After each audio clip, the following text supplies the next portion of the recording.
Welcome back to channel. இன்றைக்கான video என்ன பார்க்க போகிறோம் பார்த்தீங்கன்னா, அதாவது சாதாரண பேட்டர்ன் லாக்கை நம்ம பார்த்துருப்போம். இது ஒரு டிஃப்ரெண்டான லாக்கு. அதாவது எமோஜிஸ் வச்சு உங்கள் பேட்டர்ன்ஸை அன்லாக் பண்ணால் எப்படி இருக்கும், அந்த வீடியோவை தான் இன்றைக்கி பார்க்க போகிறோம். அதோட வீடியோ ஸ்கிப் பண்ணால் பாருங்கள். இந்த வீடியோ கண்டிப்பாக உங்களுக்கு யூஸ்ஃபுல்லாக இருக்கும். அதை லைக் கொடுத்து வீடியோ பாருங்கள். வாங்க வீடியோ முன்னாடி போயிடலாம்.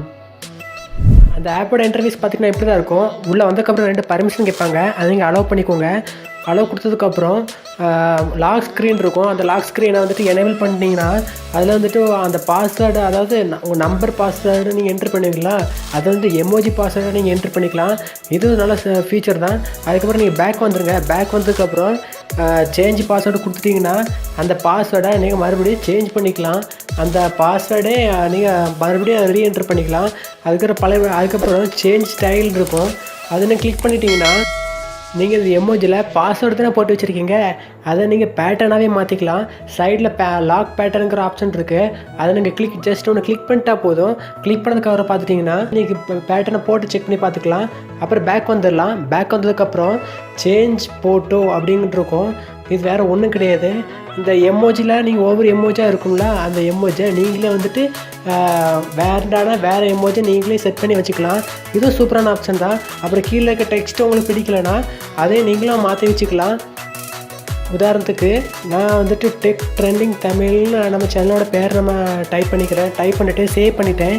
சேவ் பண்ணதுக்கப்புறம் அதில் கீழே ரீசெட் டு டிஃபால்ட் இருக்குது. அதை நீங்கள் வந்துட்டு கிளிக் பண்ணிட்டீங்கன்னா என்ன ஆகும்னா, எல்லா செட்டிங்ஸ் நீங்கள் செட் பண்ணதில் பலபடியும் ஆப்புக்குள்ளே வந்த மாதிரி ஆகிடும். அப்புறம் நீங்கள் பேக் வந்துடலாம். பேக் வந்ததுக்கப்புறம் சேஞ்ச் வால்பேப்பர்னு இருக்கும். அந்த சேஞ்ச் வால்பேப்பர் கொடுத்துட்டிங்கன்னா எக்கச்சக்கமான வால்பேப்பர்ஸ் கொடுத்துருப்பாங்க. அதை நீங்கள் ஒவ்வொன்றா ஸ்கிப் பண்ணி பார்த்துக்கோங்க.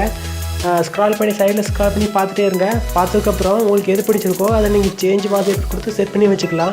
அப்புறம் பேக் வந்துடலாம். இப்போ நான் உதாரணத்துக்கு நானே உங்களுக்கு இதில் பண்ணி காட்டுறேன், பார்த்துக்கோங்க. உதாரணத்துக்கு நானே உங்களுக்கு லாக் போட்டு காட்டுறேன். இப்போ லாக் ஸ்க்ரீன் கொடுத்துட்டு இப்போ வந்துட்டு இந்த லாக் வேண்டாம், நமக்கு வந்துட்டு பேட்டர்ன் சைடு லாக்கு வேணும்னா அதை நம்ம செட் பண்ணி வச்சுக்கலாம். சேஞ்ச் ஸ்டைல் இருக்குல்ல, அது சேஞ்ச் ஸ்டைல் அதை கிளிக் பண்ணிட்டீங்கன்னா நீங்கள் வந்துட்டு லாக் பேட்டர்னை கிளிக் பண்ணி உங்களுக்கு பிடிச்ச பேட்டர்னை ட்ரா பண்ணிக்கலாம். இப்போ நான் இதான் ஒன்று ஜஸ்ட் உங்களுக்கு காட்டுறக்காண்டி ட்ரா பண்ணிவிட்டு டிக் மார்க் கொடுத்துட்டேன். கீழே டிக் மார்க் கொடுத்துட்டு ஓகேவும் கொடுத்துட்டேன். கொடுத்ததுக்கப்புறம் பார்த்துட்டிங்கன்னா ஸ்க்ரீன் லாக் வந்துட்டு ஓகேவாயிடுச்சு. இப்போ நான் உங்களுக்கு செக் பண்ணி காட்டுறேன், பார்த்துக்கோங்க. இப்போ என்னோடய ஸ்க்ரீன் லாக் ஆகிடுச்சு. இப்போ நான் பேட்டர்ன் போட்டுக்கிறேன். பேட்டர்ன் போட்டதுக்கப்புறம் ட்ரா பண்ணதுக்கப்புறம் எப்படி அன்லாக் ஆகுதுன்னு பார்த்துக்கோங்க. இந்த மாதிரி தான் நீங்களும் உங்கள் பேட்டர்னை வந்துட்டு நீங்களும் இந்த மாதிரி பேட்டர்னை வச்சு செட் பண்ணிக்கலாம். இந்த எமோஜஸை நீங்கள் பின்னாவும் செட் பண்ணி வச்சுக்கலாம். இந்த ஆப் எத்தனை பிடிச்சிருக்க மறக்காம கீழே கமெண்ட் பண்ணுங்கள். இந்த வீடியோ பிடிச்சிருந்த ஒரு லைக் கொடுங்க, ஃப்ரெண்ட்ஸ்க்கு ஷேர் பண்ணுங்கள். மறக்காம சப்ஸ்கிரைப் பண்ணிக்கோங்க. சப்ஸ்கிரைப் பண்ணவங்க கூடவே பெல் ஆளில் தான் இல்லையா பார்த்து ஆள் கொடுத்துக்கோங்க. இன்னொரு நல்ல வீடியோ சந்திக்கலாம். பாய்.